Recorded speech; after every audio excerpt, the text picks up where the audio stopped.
Hi, love. Before we dive into today's episode, I want to take a moment to share why I'm re airing this particular conversation and why it feels even more relevant than ever right now. If you've been listening lately, you know I've been skirting the edge of burnout. And recently, I hit that point where I had to say, enough. Enough pushing, enough trying to force something into alignment that just wasn't. I realized that I was operating from the exact energy I've spent years trying to unlearn and had stepped away from for a while. What Eleanor calls the wounded masculine. The part of me that overfunctions, that tries to fix things, that believes if I just hustle hard enough, I regain control. And I thought I had stepped away from this, but was finding myself stuck in it again. And it just wasn't working. And thankfully, I could feel it. My nervous system was screaming, my body was exhausted, and I knew I had to make a different choice. So instead of powering through to create a new episode this week, I chose to pause. I returned to in-person yoga for the first time since COVID. I deepened my spiritual practices. I reached out to the people who really see me. And I reopened a course I had purchased last year from today's guest, Eleonore de Posson, called the 21-Day Sacred Feminine Reset. That course has been exactly what I needed, not just as a balm to the burnout, but as a gateway into deeper healing that I wasn't ready for until now, that I kind of knew was there, but couldn't access yet. It's helping me move through the unraveling. And yes, things are unraveling in a way that feels honest, raw, and strangely hopeful. Because I know what's falling away is making space for a deeper embodiment of my truth, my power, my feminine essence, and my sovereignty. So I wanted to share this conversation with Eleonore again, who goes by Ellie. Whether you're an entrepreneur or a professional woman, whether you've heard this before or it's brand new to you, please listen. Listen with the version of you that is tired of pushing, that is longing for something more nourishing, that is ready to remember her own power. In this episode, we explore the sacred dance between masculine and feminine energy and why so many of us, especially ADHD women, get stuck operating from the wounded masculine, overachieving, controlling, disconnected from our bodies, and feeling like rest is a luxury instead of a necessity. Ellie shares about the 6 gifts of feminine sovereignty, authenticity, intuition, magnetism, surrender, receiving, and grounding, and how returning to these isn't just about healing burnout. It's about coming back to your truest self. We also talk about why surrender isn't passive, it's powerful. The difference between wounded and divine masculine and feminine energies. How the patriarchy distorted the meaning of feminine strength. And how ancient wisdom traditions, from Mary Magdalene to Hindu goddesses to traditional Chinese medicine, hold keys to our modern day healing. It's one of the most powerful conversations I've had on this podcast, and it's exactly the kind of energy I need in my life right now, which is why I'm sharing it with you again. If you feel called to explore Ellie's 21-Day Sacred Feminine Reset, I've linked it again in the show notes. I'm moving through it myself right now, and I can't recommend it enough. Take what resonates, let the rest be, and as always, trust yourself. You are wiser than you think. Be sure to listen. Welcome to the Self-Loved ADHD Woman's Way podcast. I'm your host, Jen Barnes. If you're an ADHD woman entrepreneur, ADHD adjacent, or ADHD-ish, you've come to the right place. We'll dive deep into the unique challenges you face, from the inner turmoil to the outer obstacles. We'll blend neuroscience, IFS, and somatic healing and explore practical strategies to help you navigate the world of entrepreneurship with ADHD with greater ease and effectiveness. I'm glad you're here. Hey, it's Jen. I'm so glad you're here. I'm super excited because today we're going to dig into a really important topic for entrepreneurs, and I think particularly important for women with ADHD. And it's all about the masculine and feminine today. And we have an amazing guide, Eleonore de Posson, which I'm probably butchering her name, but I'm so glad to have her here today. Eleonore, welcome. Tell us a little bit about yourself. Thank you, Jen. Thank you so much for inviting me. I'm honored to be sharing about my work on your podcast. Yeah, it's great to have you. So your book is The Path to Femininity, Mm-hmm. 6 Gifts of Your Sovereignty, which is beautiful. Mm-hmm. You want to tell us a little bit about yourself and maybe getting to that journey of writing something like that? Or Absolutely. So I have always loved writing. It's always been part of who I am. I'm a spiritual teacher, an author, a healer, and I always knew that speaking and writing was going to be the way that I was going to teach and support and guide people. And so this is actually my second book. And I was at first helping women heal trauma through the power of self-love. Mm. And while I loved what I was doing, I felt that I was meant for more, that there was something more that wanted to come through me, but I didn't really know what it was. And I just kept having that word surrender, surrender come back to me. And I was like, I have no idea how to surrender. I'm a control freak. And so I was very much in my masculine at the beginning of my business, at the beginning of really being a coach. I was always very called by spirituality, but I didn't dare to call myself a spiritual teacher or a spiritual coach because of the witch wound that I had. And we can talk more about that, but the witch wound is still about the fear of being seen for who you really are and sharing your spiritual gifts with the world. Mm. And so this word surrendering kept coming back to me. So I read a few books about surrendering and it helped a little bit, but I was surprised to see that not so much information about surrendering is out there. I think it's a societal struggle. Uh-huh. That makes sense. I was like, maybe this could be the topic of my next book. And so first, of course, I had to master it. So I was no way near to that. And so one day in a meditation, I was doing an information detox. I was not reading any books, not listening to any podcasts, not using social media, not reading the news, not doing any Google search. And it is crazy the amount of time you get back in your life when you don't fill your brain with information. Yeah. We are so stimulated by information. And the purpose of doing an information detox, it helps with your dopamine, of course, but the purpose really is to reconnect with your own intuition and creativity. Because in that space that you've created for yourself, suddenly you're going to hear your inner wisdom more, your inner voice. You're going to have more time. So you're going to be like, okay, well, what if I went for a walk? Or what if I watched this video? Or, well, no, you're not supposed to take information in, but Yeah. what if I meditated or did yoga? Or, you're more led by your intuition and your spiritual being. And so I was doing a meditation and I received the message very clearly of, you're going to write a book about the feminine. And I was like, oh gosh, like I have no idea. I'm like starting to explore it with this like intuition thing and surrender thing. And I don't know.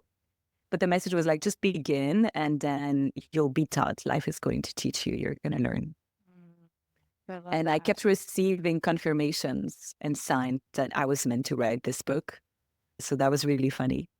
And then a few weeks later, I actually got woken up in the middle of the night from a dream.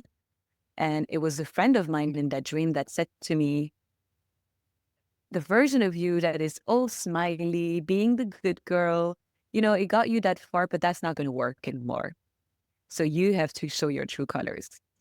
So I woke up from that dream and I was like, oh, I think I have to write this message down because that was really powerful. It felt very real. So I Yeah. take my phone and I start writing that down. And then I have another download and then another download.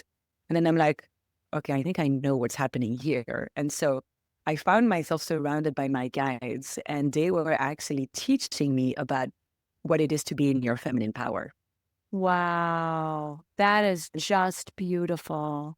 Exactly. And so I share a little bit about that story in the introduction of the book, because for a whole hour, I just kept having download after download after download. And so they gave me the title of the book. They were like, you're going to call it also the six gifts of your sovereignty. Here are five gifts. You know the sixth one already. And we'll keep teaching you about these gifts. So this is the direction you need to follow. And I was like, okay. And then they also said, you also teach that in a mystery school later on. And I was like, yeah, one day. I did not feel ready to step into, that kind of responsibility and power and leadership. But so I wrote the book. Publisher came to me. It was really easy. The book came out and it's just going on its own journey. Like almost every day, I'm receiving emails and messages of people saying, I found your book. Someone recommended your book. I randomly, like, your book fell into my hands. It's been helping me so much. And my husband is always like, you should promote it more because it's helping so many people. But it's just led by the unseen, and it's really beautiful. And so obviously, to be able to write a book about the feminine, I really had to learn to step into that energy fully myself. And Even your it's been an initiation. Yeah, even your marketing approach, so to speak, is a surrender. Oh yeah, yeah. That's how I live my life. Yeah, it's beautiful. That's how I live my life, because the six gifts that I talk about in the book. So the first one is authenticity. Yeah. And then there's intuition, magnetism, surrender, receiving, and grounding. And I really live my life like that. How can I tap into my own magnetism, because that's very connected to the heart? How can I be more in my heart? How can I follow my intuition? How can I surrender more? How can I be more authentic, more grounded, connected to the earth? And it's really become just a way of living. Of course, you need to be in your masculine as well. We're not rejecting the masculine here at all. The purpose is really to create sacred union between these two parts of yourself. But because we live in a world that is so masculine, we have to learn about the feminine. We have to learn to embrace her. We have to learn to come back to her and express those parts of us. Yeah, that makes a lot of sense. That makes a lot of sense. There's so much. I know, just even reading the book myself, it's been a practice. It is definitely not an information book. It's a practice book. And I mean, Yeah. there's exercises in it even, and lots of Yeah. writing activities. But I wonder if you'd speak a little bit about just even some foundational stuff around the Mhm. masculine and feminine, kind of helping people understand what that necessarily even means. Absolutely. So when we talk about the feminine, we have this idea of the feminine needs to be submissive. She needs to be the good girl, and that's very much the image that patriarchy has painted of woman, because that's what patriarchy wants us to be, not speak our truth, be kind, be beautiful, but keep your mouth shut. Totally. And that is not the feminine at all, at all. Feminine is actually incredibly powerful. So the way it works is that we can trace this wisdom back to like very ancient times. And I first learned about that in traditional Chinese medicine, actually, because they talk about yin energy and yang energy. And maybe that's a nice way to approach it, because then we don't have those big archetypes of like feminine and masculine. And so yin energy is the feminine, and yin energy is the night. It's cold energy. It's grounded energy. Whereas yang energy, it's masculine energy. It's more about doing. It's warm energy. It's the day. It's connected to the sun. And so if you want a yang that is working properly, you need a very grounded yin energy, because the yang comes from the yin. Yeah, you Think talk about about it. that. Yeah. Yeah. Every man comes from the womb of a mother. Right. Every plant comes from the dark soil of the earth, the feminine mother. Ah, Every day starts at midnight, when it is the night, when it is dark, when the moon is ruling. in the feminine. Everything begins with the feminine. Yeah. Wow. And our ancestors understood that really, really well. Actually, it's only been 2,000 years that we have male-dominated religions on Earth. Before that, we can trace it back to 200,000 BC. So that's a very, very, very long time. During all those years and centuries, there were only goddess traditions. They believed that God was female because it was the creator, the creatrix, the I always have mother. heard that in my yoga circles, and that there used to be much more of a matriarchal society, and Yep, things were much more connected and community oriented. And absolutely. yeah, and and that doesn't mean that anyone's advocating for like get rid of the masculine. They need each other. It's Absolutely. Yeah. recognizing that it's the feminine energy that creates, That leads, that actually. leads. Yeah, that leads. I appreciate knowing that because, I mean, this is maybe unpacking. I try and keep this short so my ADHD doesn't take us off the rails. But it's interesting. I was always very, very good at math, right? And I was a girl and I wasn't supposed to be good at math, but I was always very good at math. And so then I was going to go somewhere because I was good at math, which is Mm. so silly, that messaging. But so I started out with an accounting degree in college, switched to math. And in my freshman year, I had some really interesting like sociology class and like another humanities class. And those were the most interesting to me, though I actually did enjoy calculus. I'm not going to lie. I loved calculus. But when you get up into higher calc, it actually is much more feminine energy anyway. So it's Mm. because it's all it's much more abstract and fluid. Mhm. But anyway, there was such a rejection of the feminine because what I thought the feminine was is what you said it isn't, which is being rescued and being weak and being Mm. quiet and not speaking our truth. And I was like, well, I am not that. And so I can even see it in my dress now and the way that I show up in the world. It's so much about like, not as much anymore since finding yoga in my mid 30s, but there was such a rejection of the feminine in me because of Mhm. what I thought it was, but that's just what the patriarchy had me think it was. And so Absolutely. I can't help but wonder if I'm not the only person and who's done that. And if you see that at all in yourself, or if you see that in some of the women you work with. Oh, absolutely. Yeah. Absolutely. I remember the first time that I touched upon that wisdom, it's because I went to see a traditional Chinese medicine doctor because I was having health and gut issues. Yeah. And I remember that when she said to me, "Oh, your energy is mostly yang," I was really proud. I was like, I Yeah. don't want to be yin. I don't want to be feminine. The feminine is boring. The feminine is not smart. She's too emotional. She's hysterical. That's not me. Yeah. Because of all like these wrong and false messages that we have put on what a woman should be and what a woman is. And that image, it's actually the wounded feminine. Oh. While we are making a distinction between masculine and feminine, there's also a distinction that needs to be made between wounded feminine, wounded masculine, and Oh. divine feminine, divine masculine. Oh, that's a good point. Yeah. And so just to make everything clear, I'm going to reiterate really what like the feminine and the masculine is. So the masculine, it's all about doing, taking action, putting yourself out there. It's an energy that's very outward. Think about the sun that is shining, that is, being out there in the spotlight. Whereas the feminine, think about the moon. It's much more inward. It's reflective because the moon actually doesn't shine. It's reflecting the light of the sun. Right. Right. Yeah. Yeah. The moon is actually dark. Yeah. I never thought about that, but you're right. It is dark. Yeah. So the feminine Of has course it this is. very deep darkness quality. And I mean, we could do a whole podcast just on that topic because people are afraid of darkness, but darkness is actually a birther and a transformer. But yeah, that's a whole topic in itself.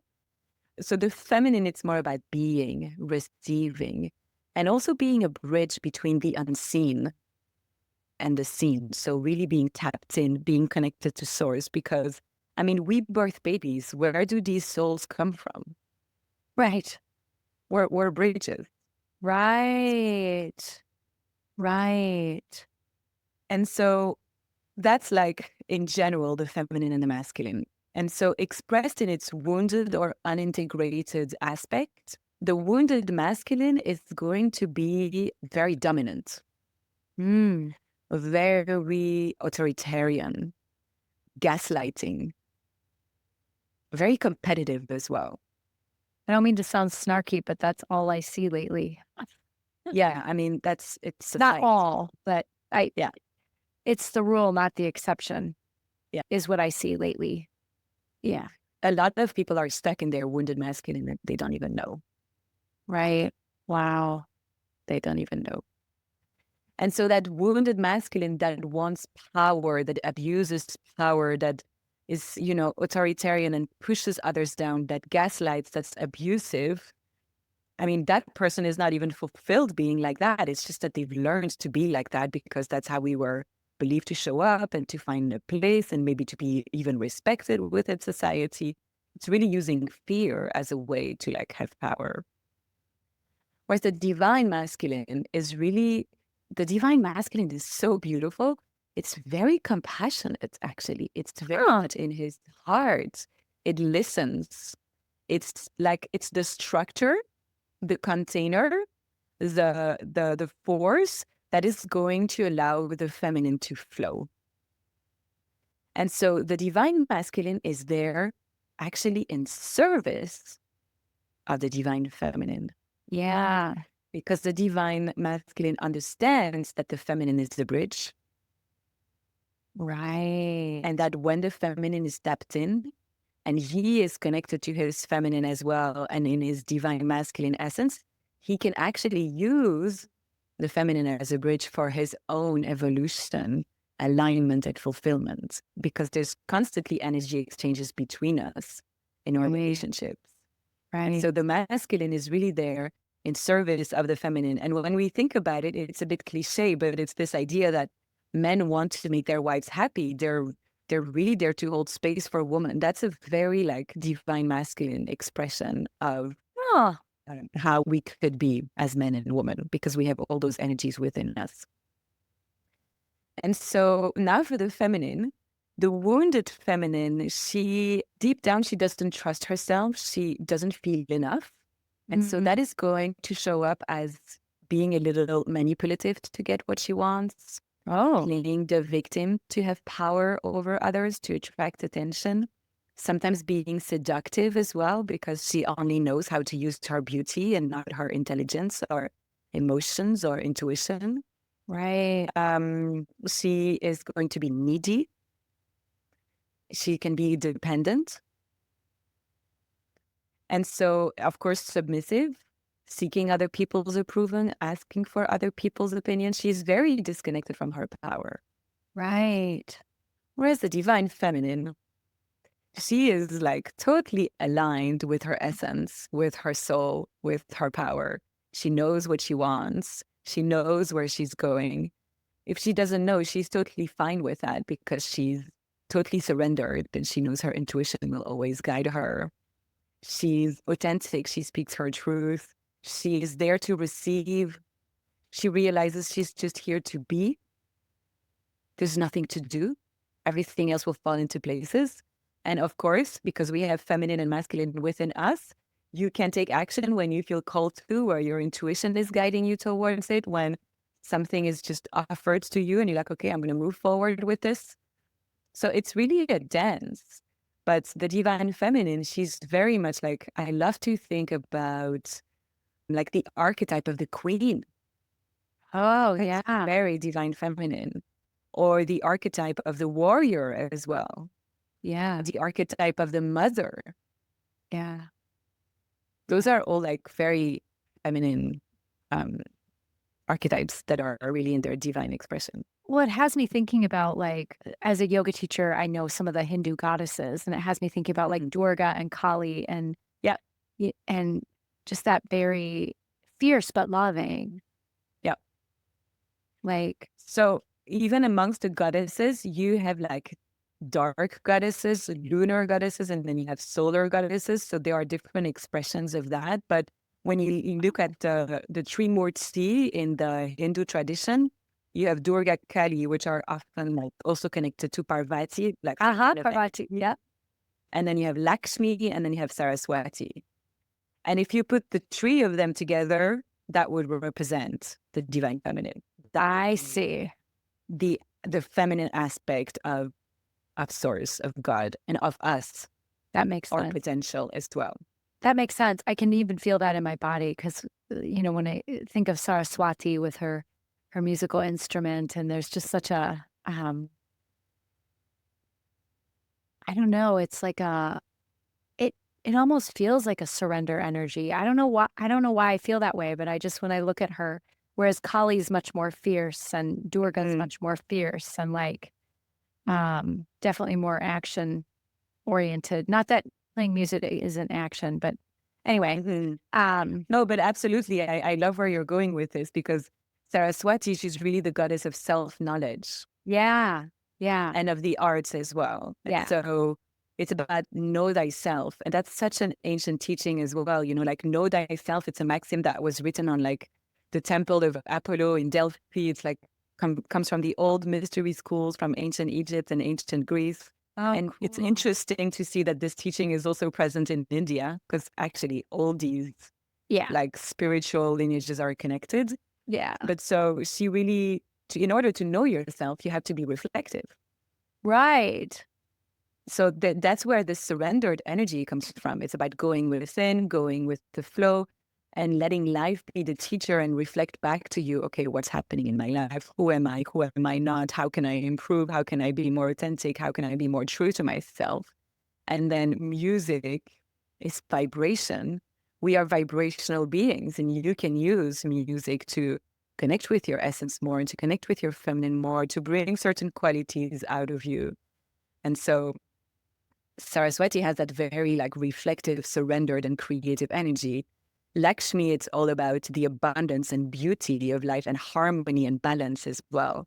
A feminine is also she can be in that balance. She can also dance from one side to the other, but she's always going to come back to her center. And it's proning beauty because it's not because we are rejecting the feminine that is like be beautiful but shut up that we shouldn't be beautiful. No, you still honor your body as a temple, but it's be beautiful and speak your truth. oh, that is so lovely. That is so lovely. Yeah, I appreciate that. That helps me unpack. I'll make this short because I don't know how relevant this is, but to everyone who's listening. But I have a picture of Vishnu is on his like serpent couch, and Saraswati is I don't know if what she's doing. She's kind of sitting at his feet. I don't know if she's like helping him in some way or honoring him in some way. I'm not really sure what's going on there. I can't remember, but I was always like, why is she like a servant to Vishnu? Like, she's a badass, and that helps It's me also because understand. they are in pairs. Yeah, It's like the Trimurti and the Tridevi, and you have the yeah. Tri feminine and the Tri masculine. And so I think that she can represent that energy of like, I surrender to you, my king. Oh, okay, yeah. So there's some of that too that can happen Yeah, absolutely. within divine feminine. Yeah. Yeah, because the divine feminine is surrendered. And so the way that the feminine and the masculine play together, it's that it's really a dance. Yeah. And I love to say that the feminine takes the lead because for me, the feminine is connected to spirits and we are spiritual beings. And so if we try to take the lead with our heads, with our minds, with the rational, which is masculine, we're not going to be in alignment. We're not going to be connected to our hearts and our truth. Yeah. But if we take the lead with the dreams that we have, the vision that we have, the desires that we have with our intuition, really, then we're aligned. And that's why, kings and queens and politicians have been going to see oracles and psychics for centuries because they knew that what would bring them the highest good was going to come from spirit. Wow. And so that's why for me, the feminine leads with her intuition, with her connection to source. But then she communicates her desires to the masculine, who's going to set up the container, who's going to structure the journey and allow the feminine to birth it. And so there is a moment where the masculine is going to have to take the lead to allow the feminine to thrive. And yeah, and she surrenders to allow that to happen. And then she surrenders to the container, to the structure, to the path that has been led by the masculine. Wow. Okay, this has me thinking about some of the people I work with and ADHD and struggling with structure, like and really struggling with any sense of structure at all, but yet needing the structure. Like I need the structure to function, otherwise, I can't keep track of anything. Like I need some sense of structure, but I also know some of my clients, all are women. I work with women who really struggle with the structure. And I wonder if this is some of that interplay of some of that wounding you're talking about. Yeah, it can be two things. It can be, first, I would have a look at the lack of grounding. Oh, Because yeah. if you want a masculine that thrives, that's in its divine expression, it needs a grounded feminine first. So that means you need to be in your body. You need to be, and not in your head. Yeah. If you're too much in your head and you're not grounded, you're going to be totally disorganized, not structured, not able to birth your ideas into life. Wow. And so first you need that grounding, you need that presence, you need that connection to your body, you need that connection to the earth, you need a regulated nervous system. Yeah. I talk about all the time that like if you're having a hard time motivating yourself or you're having a hard time focusing, it's because you're dysregulated. Mm-hmm. It's so true. Most of us are, because our world is dysregulated, because we're overstimulated by information. And most of us are also ungrounded because it's as simple as, like I said, we're spiritual beings having this human experience. And sometimes this human experience can be hard. And so we check out. Right. We check out Yes. our bodies. We don't want to feel anymore. Yeah. And So we check. we have Yeah. Go so ahead. we have to bring ourselves back. Right. I unground myself often, even without realizing it. If I have something that's like destabilizing me, like a big news or a big conversation or something happening that I didn't expect, it's going to unground me. And so 99% of the population is ungrounded to start with. Yeah. If you have ADHD, it's definitely going to be your case. So working on that grounding is the first thing that I would say. And then it's about inviting the masculine in of like, what is the structure that would support me? What is the structure that I can create where I can still flow? Because putting too much structure is going to prevent you from flowing, from following your intuition, from receiving messages from your intuition, from being creative. And so it's a sacred dance. As your understanding through my conversation is always one and then the other, and then one and then the other, and then bringing them together. It's not one or, it's both ends. Right.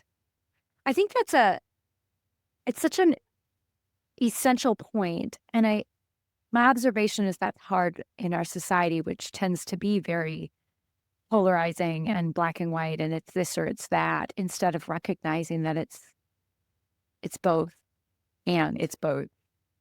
It's both and because we have such a polarizing perspective on what it is and how it should be and how society already is, we first kind of have to do like a detox of the wounded masculine Right. by going excessively into the feminine, truly embodying her, and then calling in the masculine. So it's a journey.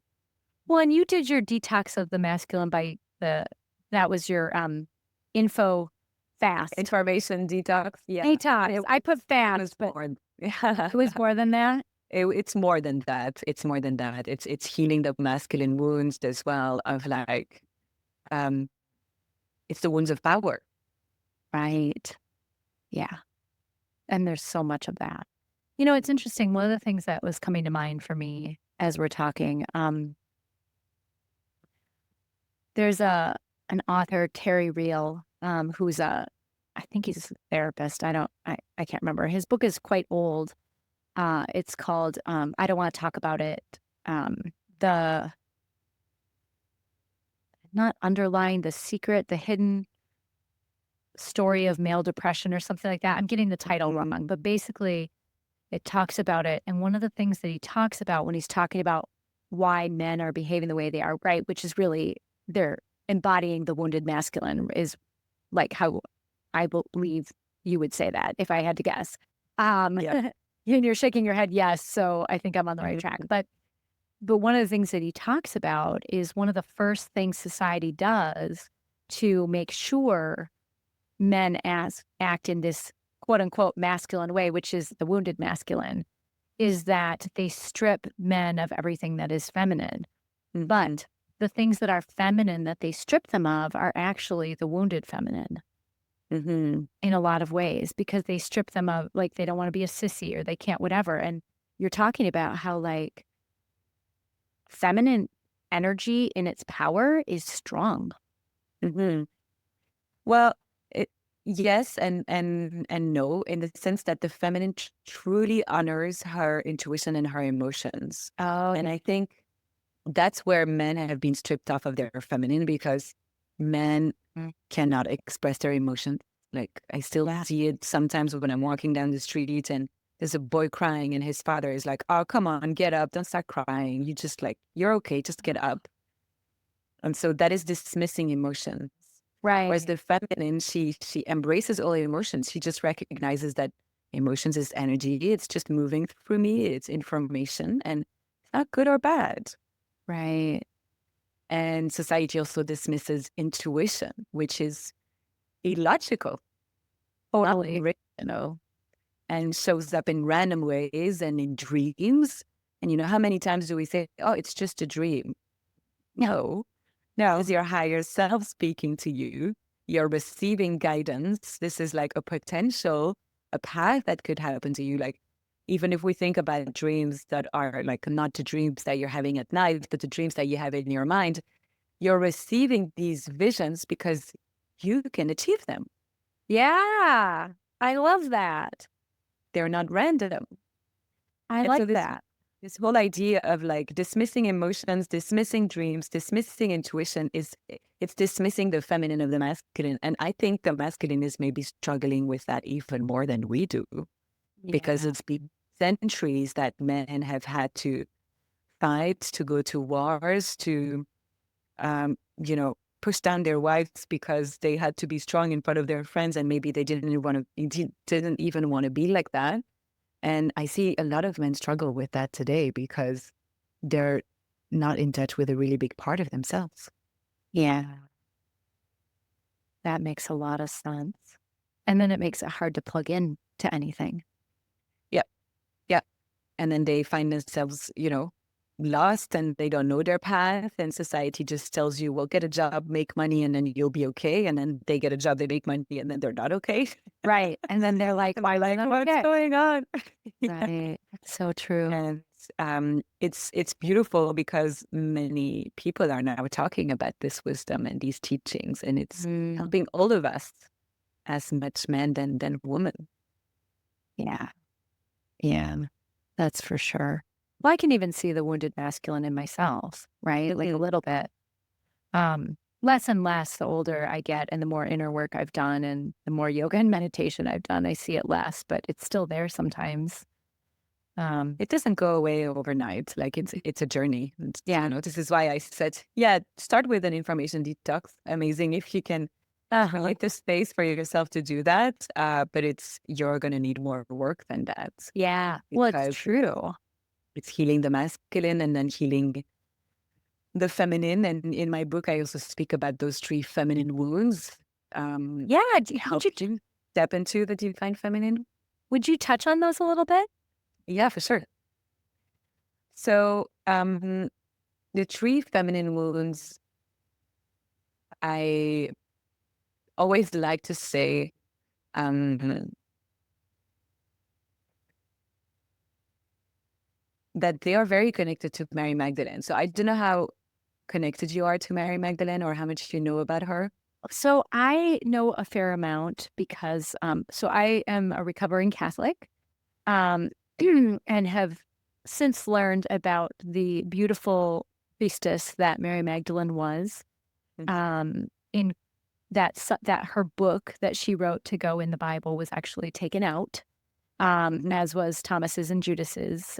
Judas's interestingly mentioned something about, God is within, like spirit is within us, so we need to listen to that too and turn in and what anyway, which isn't surprising that the kings would take that out, right? Absolutely, yeah. Um, anyway, so I have some knowledge, but I'm not sure that everyone listening will know much about Mary Magdalene. Yes. Um, So the true Mary Magdalene is very unknown to the general public, and you really have to start reading books to start knowing who she really was. And it's very interesting to see that more and more people are curious to know about her. It's like suddenly in the past years, all these books are coming out, and they're like, who was she really? Because she is the embodiment of the divine feminine. mm, And her wisdom is coming back, her popularity is rising because we have this whole rising of the feminine.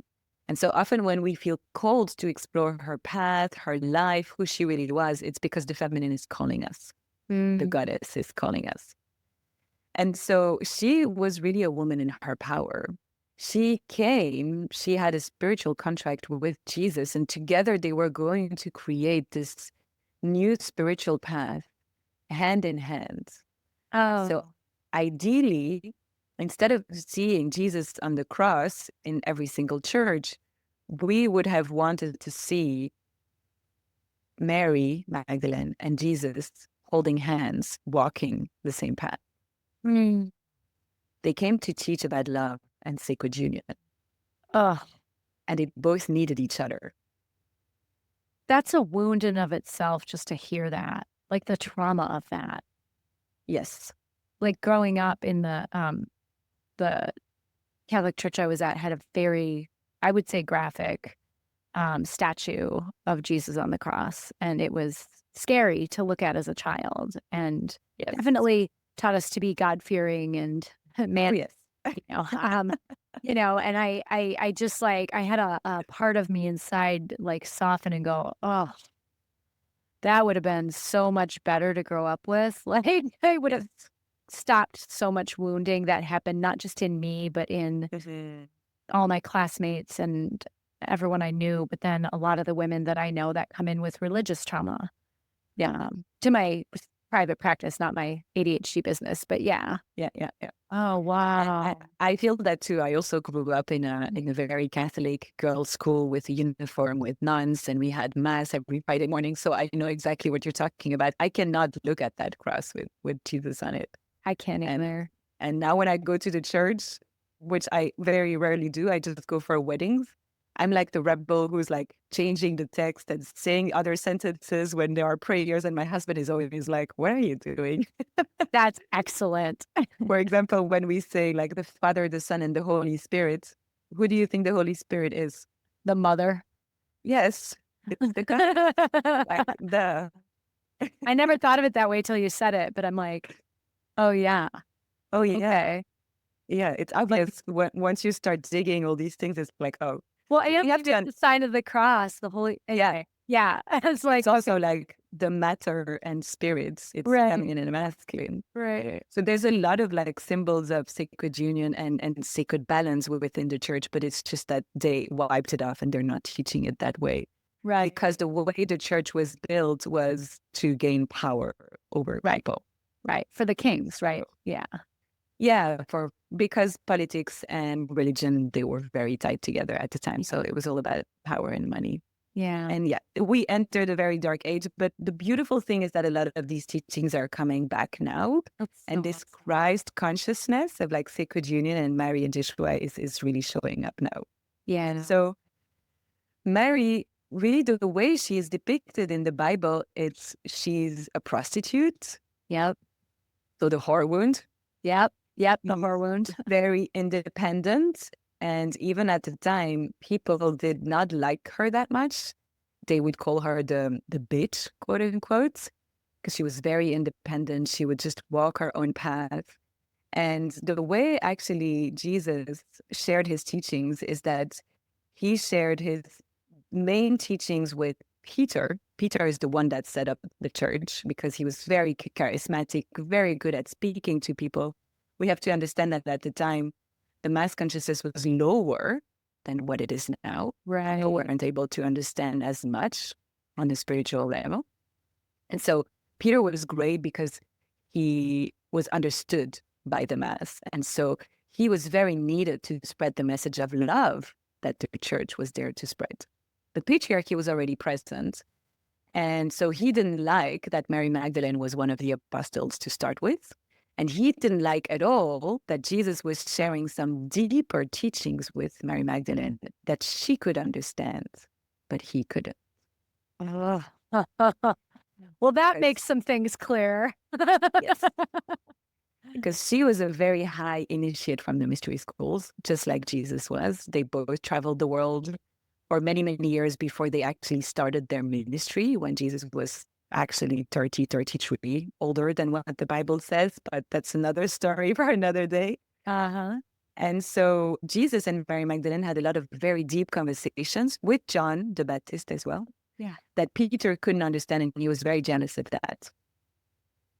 And so when Jesus died and Mary Magdalene and John said to him, you're going to teach that to the people and spread the message of love to create the church. And we're going to have our own mystery school with the deeper teachings, because there's going to be a right way and a left way. He did not like that at all. And so he did a lot to discredit her. The church did as well. And this is why we have lost all of Mary Magdalene's teachings. And she created the path that is known as the Gnostics. I don't know if you ever heard. Uh-huh. So she's the leader of the Gnostics. I didn't know that. Yeah. Oh my gosh. I knew she was sacred and special. And I knew that I had been incorrectly informed about her growing up. But oh my gosh. Yes. So you see her power? I do How see her power. important she was. But No wonder what the she was picture scared. has- I mean, Exactly. to the wounded church. masculine. Yeah, exactly. But Yeah. she was depicted as a whore, a bitch, and a witch, because she was very tapped in and she was a healer. And those And are so the three, and those are the three wounds: the witch wound, the whore wound, and the bitch wound. Yeah. And so the way these wounds show up today, more than 2,000 years later, is that the witch wound, it's this part of you that is afraid of speaking your truth, of showing who you really are, and expressing your spirituality. And that is, of course, connected to the witch hunts Oh, right. Yeah. that happened in the 14th, 15th, 16th century, where many, many women and men as well were killed just because they were. Truly, when we look at the reasons why, so it's Pope Innocent the 13th, not so innocent, unfortunately, who decided that women who would show certain traits, it's all written in a book, like I think it's called, I never remember the name, it's a Latin name like Malefica something. So there's the whole book that was written at the time. And if a woman would fit into that description, she had the right to be tortured, burned, killed without a trial. Oh my gosh. And when you read the book and then get really angry because we're all connected to that story. I am really angry just hearing it. But I get in a fury if I just open that book. Because it just says things like using herbs to heal someone. And that's because you needed to go to the university to be a doctor. So if you could heal someone without having gone to the university, then it means you were doing witchcraft because you had access to certain information. Or the university wasn't getting money out of you. Yeah, and also wanted a way to not have other people competing. Okay, anyway. Yeah, and it's also because the church was putting itself as the middleman. You cannot have access to God unless you go to church. Right. So women who were tapped in, who were spiritual, who were healers, who were birthing life, midwives, herbalists, artists, psychics, they were all tapped in because they were connected to their gifts. And the church said, that's not possible because we have access to God and you need to come to the church to have access to God. You cannot have your direct access, which is exactly what the Gnostics were teaching too. Whoa. This is reminding me of the book. Oh my gosh. Now I'm going to forget. Whoa. It's the one where the girl comes in. She's got the Yoga Sutras in her backpack and how yoga works. Mm. She comes into this town or country or whatever, and she's got a backpack and she's got the Yoga Sutras in it. And a woman at that time was not allowed to have access to that, but someone in her life was teaching her, like an uncle or something. I don't remember. And the book is about how, well, she shouldn't have that. So they jailed her. And then she's in jail and she ends up teaching the jailer yoga. I love it. Yeah. But anyway, it's interesting, but it reminds me of that because it's the same idea. It's the same idea. Yeah. That women don't have access to knowledge because, we're not good enough to have access to that knowledge. And so if we have a certain knowledge, then it means we're doing witchcraft. And because they wanted to have power over a woman, then they did those trials. And so today in our society, that shows up as like, we are afraid to speak our truth, to share about our spirituality, to even share our gifts with the world. Yeah. Yeah. It's so true. It's so true. It's so true. It's also connected to the throat chakra. So there's because a lot of these women were hanged and. Oh, right. This is an ADHD moment, but I'm going to say it because it's kind of fun. I mean, not fun. It's sad. But one of my yoga teachers in a past life was hanged as a witch, and she had like a throat chakra issue. And her, anyway, it was just kind of interesting. It was like, wow. I have that too. My best friend, actually, the godmother of my son, she has a whole beauty mark on her face and on her neck. And it's from a past life where she was burned. Oh my gosh. And her skin still has, it's very light, but it's on one side. It's all her jawline and her neck. She has this big beauty mark. Wow. So that often happens that the body shows traces of past life trauma. And in this lifetime, she's still a healer and she's like, whatever. But it took her almost 40 years to get over that fear of sharing her gifts with the world. And then you have the bitch wound who's connected to the heart chakra.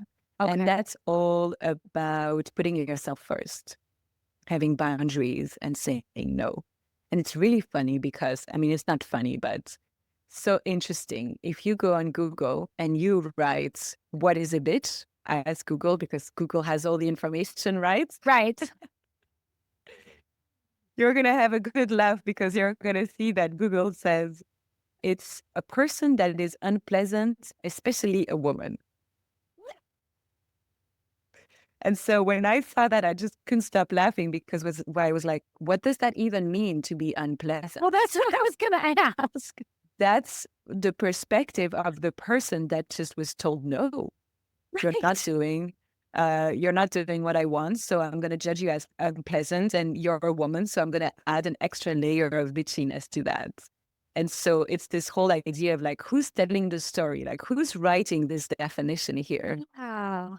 And it's the person that said no. So a bitch is just someone that knows her truth, knows her worth, and just says, yes, I can do this. And it's a full body yes, or no, I can't do that. It just doesn't feel right. Wow. Yeah. Yes. Yeah. I read this in your book, but when you say it, it just has a whole different resonance. So even if, I recommend doing both, by the way, if you're listening, if you haven't gotten Eleanor's book yet, highly recommend. And I'll put it in the show notes, but that hits deep. Mm-hmm. Interesting, this change of perspective. And it also comes with this idea that for centuries, women were just told that they were baby-making machines. And that was it. Yeah. And so you do not have the right to say no, to have a desire. And so today, this wound really shows up as we're just always putting others before ourselves. Yeah. And as mothers, I'm not saying we shouldn't do that. I think it's all about balance. But I see so many women fall into that trap even more because, yes, you do need to put your child before yourself because it's a child and it needs you, especially the first 3 to 5 years.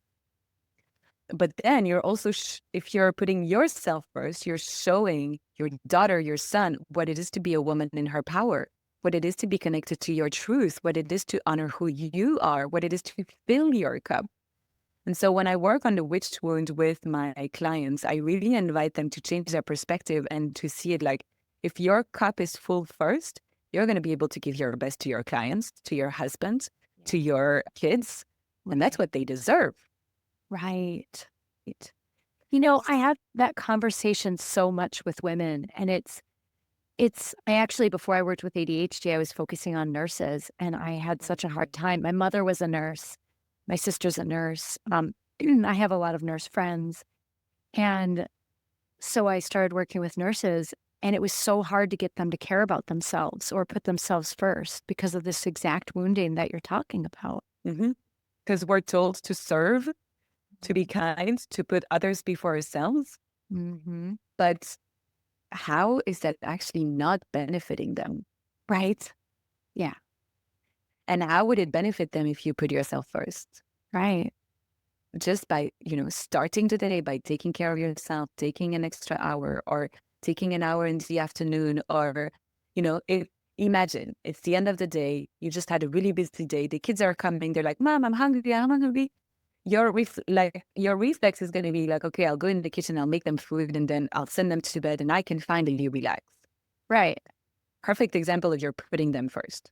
Yeah. What if instead you said, my love, can you wait 30 minutes? Mama's tired. She just had a big day with her clients. She's going to run herself a really nice bath with rose essential oils, with candles, with music, with her favorite book, with a tea maybe, and her favorite cookie. She's going to take 30 minutes to fill her cup. I mean, the idea of just doing that feels amazing, right? I know. I'm like, oh my gosh. Imagine how you would show up after those 30 minutes, feeling totally refreshed.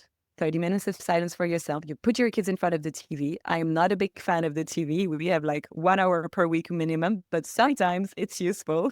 Yes. And you go down, your cup is full. You're going to pour all that love that you have given to yourself in the food that you're going to make for your kids. Exactly. They're going to eat that love. You're going to have a much better dinner. You're going to have much better quality time. You'll be able to connect with them because you'll be connected to yourself.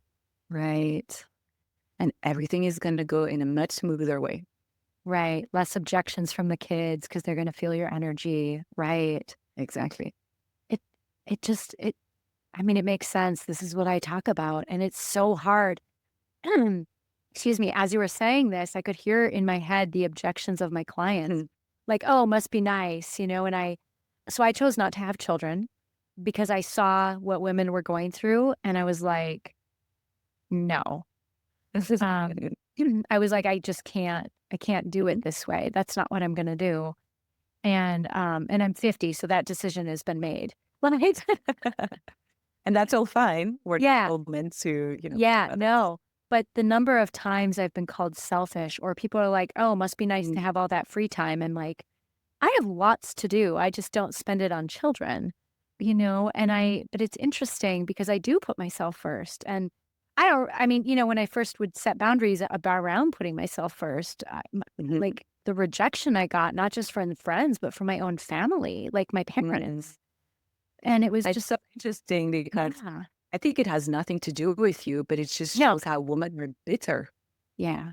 And tired of putting themselves last. But they're not daring to because society is expecting you to do that. Right. Because you get slack. I mean, the number of people that had opinions about me choosing not to have children and how selfish that was and whatever. I mean, right. I appreciate the eye roll because it was obnoxious. It was obnoxious, especially because now it's a little more common, but this was like 15 years ago when I was Less making, common, it's true. and so it was definitely something, but I'll never forget my grandmother. It was a lovely woman. She's 104, still there. Lovely, lovely. She, she in a lot of ways embodies the divine feminine. Not in all ways. She definitely has, moments, but I'll never forget. We had a conversation about it, and she's like, "You're 42. You better hurry up and have kids." And I was like, "Grandma, I'm not having kids." And she's like, "What?" And I'm like, "No, that ship has sailed a long time ago." And she said to me, "Who will take care of you when you're old?" Mm. And I said, "Ah," and I could see this was about her. And I just said, "Grandma, with all due respect, I don't think that's a good reason to bring another human into the world." Mm. And she's like, "Oh, yeah, that's a really good point. Plus, you never can guarantee that they'll be talking to you anyway." And I was like, I just was like, it was, but what I loved about that is that was a moment of her shifting out of that masculine expectation Yeah. and being able to see that, like, oh, Yeah. and Yeah, it's crazy how much of like the things we do, the way we think, we don't even realize that it's not ours. right. And it's Yeah. society, and it's a society that's not even happy, that's not even fulfilled. And it's been there for 2000 years, and it's not working. And that's why we're bitter, and that's why we're criticizing each other and having projections on other and putting pressure on someone that's not having kids. It's your life, it's your choice. It is. It's so And it's beautiful to have kids. And I always knew I wanted to be a mother. And I have a lot of friends who are not mothers. And everyone has their own path. And we have no idea about the path of the soul. We cannot judge it from the perspective of yeah. our human level. Yeah. We just don't know. I will say I had a psychic tell me that in a recent past life, I lived in India and had many children and many cats, and that in this lifetime I was not up for it. Yeah. And that was after that was after I already made the decision. But it was like when she told me that, I was like, that is accurate. That's funny. I So love that. anyway, but yeah, did we? Now I can't remember. And then the third, yeah, I Yeah. wanted to cover the third one. So the third wound is connected to the sacral, so the Svadhisthana chakra, the second chakra, and that's the heart wound. Oh, right. And so, I mean, I could make a whole podcast just on that topic as well. Right. Because that connects back to Mary Magdalene. Exactly. But also, we have to understand the word whore originally, from a semantic perspective, it meant the womb, the cave. So the Oh, transformer, the incubator, the birther. like it wasn't supposed to be a mean word. No, not at all. If you look at all the words like whore, whore, whore, and a lot of goddesses were called like that. And in whore sag, it's like the queen of the sacred womb. I'm really speechless. I'm speechless right now. Oh my Yeah. gosh. So whore just meant womb. And so a whore was actually a womb priestess. And what is the womb? It's a portal, because that's from where you birth babies. That's where souls come through. So through your womb, you have connection with spirit. I have so many parts of me that are so angry right now. I just need to name that in case you see the disgust in my face. I want you to know it's not about you. Yeah. In the same way that Mary Magdalene was called a whore and a sinner, so sin was actually the god of the moon. Which is, And so, got it. Okay. yeah. And so in the like Akkadian tradition and Akkadian language, sin was the god of the moon. And so sinners were moon priestesses that were married to Sin, god of the moon. Oh my gosh. Oh my. So again, they were tapped into the cycles of the moon, which was connected to the cycles of fertility, which was connected to creation. So they were really powerful. This whole goddess tradition. Wow. Well, and the moon, of course, being yin connected also. So Yeah. like, Yeah. whoa. Yes. So The whore wound. Sorry, I'm just I saying. know it's heavy. I'm dropping big bombs here. I love it. I love it. And so horror was really just a priestess that was connected to the cycles of fertility, that was connected to creation, that was connected to the spirit, that was connected to the moon. And Mary Magdalene was definitely one of them as a high initiate of the Isis mysteries. She was also trained in the sacred sexual practices of the Isis mystery schools. My God. And they were using sacred sexuality in an alchemical way to increase their healing abilities, their magnetism. And she helped Yeshua, Jesus, increase his aura, his presence, his power through the sacred sexual practices that they had together. Oh my gosh. Oh my gosh. Yeah. So you learn a little bit about that when you learn about Tantra. They were both Yeah. Tantra. I'm reading, A lot of time in India. yeah, the autobiography of a yogi talks about how Jesus had time in India and that he had Yeah. practiced the yoga cities, which is why he could like walk on water and a pure plate. Anyway, He learned a lot of things in India. Yeah. he learned a lot in India. And then, I'm reading, I think it's Jorg Feuerstein. He's got a book on, it's on Tantra. It's got an orange color with a mandala on it. And it's like Life Ecstasy or something, or what? It's a book on Tantra. And so I'm reading that right now. And the way I read spiritual books nowadays is I do a little bit of reading before I meditate, just to bring in, even if it's just a sentence, so that I'm having some connection to some kind of spiritual text. Nice. Yeah. But anyway, yeah, he talks about not quite all of this yet, but there's definitely some flavors of it. Yeah, they were using, and sexuality was used in ancient Egypt in that way as well. It was not only used for pleasure, it was used for healing. Right. You can have very deep spiritual experiences when you have an orgasm, especially together. Right. Energy that is created from two beings. Right. Making love consciously and making the energy rise up their kundalini, go to their. Yeah, yeah. It can be very, very healing for the community because we're all connected. Energy. Right. Oh my gosh. Wow. Oh, okay. Mary Magdalene was trained in all of that, and Jesus as well. And you had these priestesses in a lot of temples that were helping men reach those higher levels of consciousness through lovemaking, through sacred sexuality.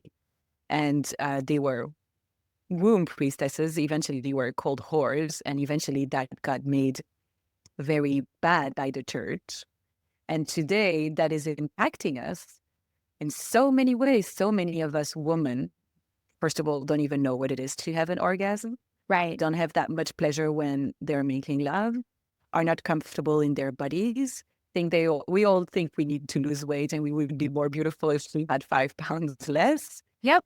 And if we see a woman that is dressed too sexy, we're going to be like, who does she think she is? Ah. We project our own frustration and disconnection from our sexuality to others, which is creating a whole like vicious circle.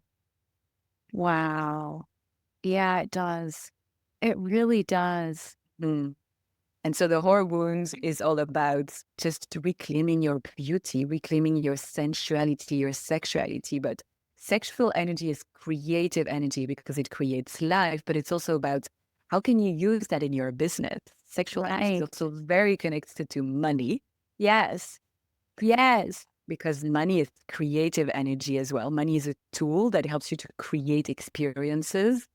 And it's all very tied together. And so it's about being connected to your senses, what you touched, what you smell, what you eat, bringing pleasure into that, being present in your body. And so our lack of grounding that I was talking about at the beginning of this episode is also connected to that wound because that wound is connected to the sacral. So if you have a horror wound, it's going to be hard for you to be fully grounded, fully present in your body. Wow. That is huge. Well, I even think about that, and I know we're getting close to our time here, but I think about that in the context of my psychotherapy clients who, one, I'm sure, like a lot of women, it's a very high percentage, and their sexual abuse, trauma that they have, and then So one of the things that we know is really common is interoception is a challenge for complex trauma survivors. So the ability to be tuned into what's going on. I'm saying this for my listeners, you might know. I suspect you know, but interoception is that ability to be tuned into what your body's experiencing and have awareness of that. And that tends to be almost sometimes completely missing in complex trauma survivors. And sometimes people have a little bit, but mostly not that much. And so then I think about that in terms of what you're talking about in terms of the horror wound and getting grounded. And it's like they had a huge violation of their sexuality. And so it's like, oh my gosh, this is an energetic, right? Like the interception is the science way of saying it, but this is Yep. like the energetic, like spiritual way of looking at that. Yeah. Yeah. Yeah. It's the same. Wow. Holy moly, you do powerful work. Thank you. You do very powerful work. I knew you did when I was reading your book, but talking to you as a whole is like next level. Another experience. It's a whole other experience. I could talk to you for like days, but I know Well, also now that we've talked and you're familiar with my voice, you're going to read my book differently. that's true. I will read it differently. Yeah. Mhm. Yeah. So buy her book and then try and pin her down for a conversation. No, I'm kidding. I'm kidding. That was very that was very wounded masculine approach to say, but That's okay. That's okay. I'm always, I'm joking. business has to be masculine as well, and I am always happy to share my work and my wisdom with Well, more women because I think everybody needs to know this. it is just such powerful stuff. And Mhm. you just think about how different our world would be if everyone could do this work and not just the women. Mhm. Wow. And that's what we're going towards. That's That why this wisdom is out. That's why I've received these teachings. right. It doesn't come from me. It's Right. I've been shown this work, and I'm just sharing it. Yeah. Yeah. Well, thank you. Thank you for sharing. Okay. So, if first of all, the book, The Path of Femininity, the six Gifts of Your Sovereignty is amazing. I recommend getting it. There's also like workbook, exercises in it. So you can actually do this work that Eleanor is talking about. And Mhm. it's, Yep. it's really lovely. And I suspect, I mean, this is a book I'd buy. I wouldn't get this from the library because like mine is all marked up and written in. Yeah. That's Um, usually what happens. it's just like and there's a lot of exclamation marks too. Like I'm like, oh my gosh, right? Like, Yeah. um, but also, there's a workbook you can download too that goes with it, Yeah. I believe, still, and it allows you to do some of the answer the questions in a deeper way. But if people want to find you besides finding your book, how would they find you? Well, the easiest way to connect with me is on Instagram. Okay, So you can find me on Instagram at Ele de Posson, ELEDEPOSSON. okay, great. You can listen to more of my work on my podcast, the Sacred Roots podcast. Yeah, I If you listened to want an episode. It was nice. to. Great.